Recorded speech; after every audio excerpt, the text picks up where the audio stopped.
Now, Lee Fong of The Intercept is reporting that the fight against legalized pot is actually being heavily funded by none other than alcohol and pharmaceutical companies. Wow, that is a big surprise. Not really. Now, he writes on the heels of a filing last week that revealed that the synthetic cannabis company is financing the opposition to legal marijuana in Arizona. A new disclosure this week, obtained by The Intercept, showed that a beer company industry group had made one of the largest donations to an organization set up to defeat legal marijuana in Massachusetts. Now, this group is the Beer Distributors PAC, which is an affiliate that represents 16 beer distribution companies in Massachusetts, gave $25,000 to the campaign for a safe and healthy Massachusetts, tying it for third place among the largest contributors to the anti-pot organization. Now, William A. Kelly, who is the president of the Beer Distributors of Massachusetts, did not respond to the Intercept's request for comment. They want to talk to me about this giant donation to try to defeat pot? No comment. Sorry, guys. Now, this organization's decision to oppose legalization is not really all that uncommon. Turns out they have an interest in defeating legal marijuana. Who would have thought? In Arizona, one of the 5 states with marijuana legalization ballot measures on the ballot this November, the Arizona Wine and Spirits Wholesale Association had donated $10,000 to a group opposing legalization. In 2010, the last time California considered marijuana legalization, another alcoholic beverage distribution group provided financing to a law enforcement-backed campaign to defeat legalization. The SEC filings reveal that heavyweight alcohol companies have disclosed to investors that marijuana could pose a challenge to their bottom line. Big surprise. The Boston Beer Company, parent company of Sam Adams, told investors in a 10-K filing that laws that allow the sale and distribution of marijuana could adversely impact the demand for beer. The Brown-Forman Company, makers of Jack Daniel's Tennessee Whiskey and Finlandia Vodka, similarly warned in its 10-K filing that consumer preferences and purchases may shift due to a host of factors, many of which are difficult to predict, including the potential legalization of marijuana use on a more widespread basis within the United States, and changes to travel, leisure, dining, gifting, entertaining, and beverage consumption trends. Now look, this makes business sense. Don't get me wrong. They are companies that are worried about their competitors. Everybody understands, right? They're trying to do business, they're trying to make money, and they see marijuana as a possible competitor. Oh my God, they're going to take over, they're going to hurt my bottom line, right? Now, here's the thing, here's my kind of 2 cents on this, right? How about instead of trying to keep a competitor illegal, right? Why don't you try to make a better product? Don't you have any faith in the products that you make? Or do you think, they're all going to switch to pot? No, I guarantee they're not all going to switch to pot.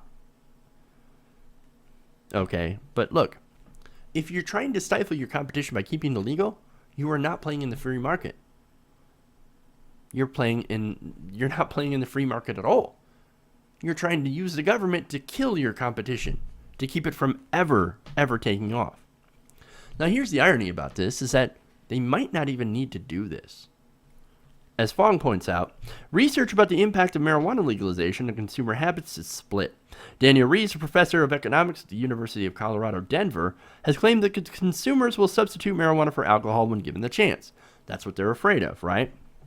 However, tax revenue in Colorado, which legalized pot in 2012, suggests consumers have continued to purchase alcohol at almost the same rate as before legalization.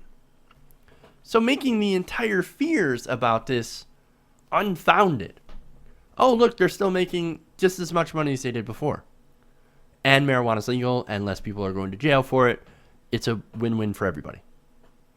Now, Paul Varga, the chief executive of Brown-Forman, told investors during an earnings call in August 2014 that marijuana legalization was emerging as a big threat. However, 4 months later, in another discussion with investors, Varga backpedaled and said, I wouldn't say I'm losing sleep over the legalization of marijuana, but I'm paying attention to it. Now look, cannabis, as it's actually called, right? Cannabis, marijuana, whatever, pot, whatever you want to call it, right? But it is cannabis. Look, it's not the horrible thing that it's been made out to be by some of the giant lobbies that would end up actually possibly being hurt by it. The pharmaceutical lobby, for example, or as you saw, the alcohol lobby. Even cigarettes companies are going up against this, right? And so they see this potential to undermine their profits, and they'll put out misinformation. They'll buy off politicians to basically say, keep this illegal. And it's all because of money. And it's all because they're afraid of competition. And the sad thing is that everywhere their efforts succeed is a place where people who just want to smoke a plant that isn't nearly as harmful as drinking ends up getting thrown in prison for being caught smoking that plant. But these people, these corporations, they don't care. Why? Because it's all about money, making that money at all costs. These corporations, look, they're not evil, okay? They're not good either. They're without morals. They have no morals. And their only program, their only thing that they were designed to do is to make money. That is why they should not be allowed to lobby in politics. That's why they are not people. They don't act like people. They're machines. They are these robots that come in and say, we must make profit. We must make profit. Okay, look, hey, that's not a bad thing, right? If you want to program your robot to make profit, great. But then you can't just go release your robot without any sort of rules or programming other than we must make profit at all costs. That's a disaster in the making. And that's what we have. That's what we have these corporations now. Now we think that they're people. A corporation is no more a person than my toaster is. I'm just saying, okay? This is why they shouldn't be allowed in politics to lobby, to give unlimited amounts of money in politics. That's why we have to get rid of Citizens United, as well as make sure that corporations aren't people and that they cannot give in elections. This is why we have to have publicly financed elections, because the private financing, well, we're living in the world that private financing of elections has created. It ain't good for us, but it's awesome for the corporations. Now, as for cannabis, look, I'm convinced that one of these days it will be legal across the United States.